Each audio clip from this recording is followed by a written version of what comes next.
The Little Shoe by T. Crofton Croker. "Now tell me, Molly," said Mr. Coop to Molly Cogan, as he met her on the road one day, close to one of the old gates of Kilmallock, "did you ever hear of the Cluricane?" "Is it the Cluricane? Why then, sure I did, often and often. Many's the time I heard my father, rest his soul, tell about him over and over again." "But did you ever see one, Molly? Did you ever see one yourself?" "Och, no, I never see one in my life. But my grandfather, that's my father's father, you know, he see one time, and caught him too." "Caught him? Oh, Molly, tell me how was that?" "Why then, I'll tell you.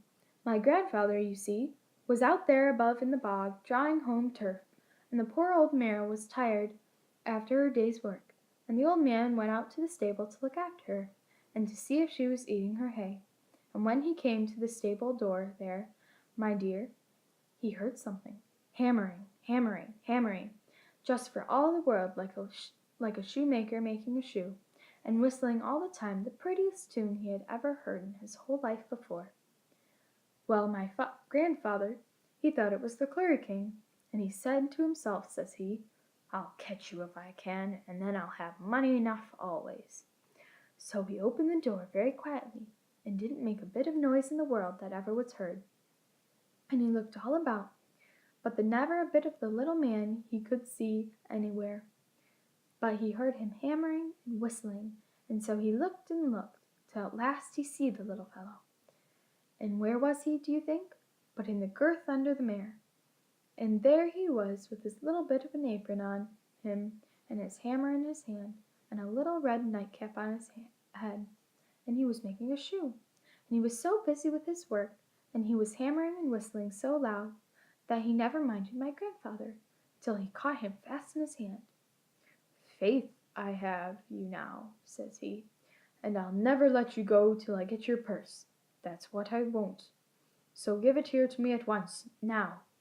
'Stop, stop,' says the Cluricane. 'Stop, stop,' says he, 'till I get it for you.'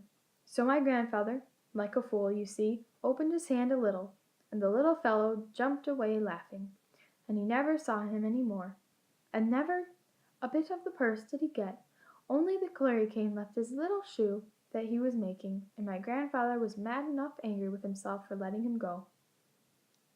But he had the shoe all his life, and my own mother told me she's often see it and had it in her hand, and 'twas the prettiest little shoe she ever saw."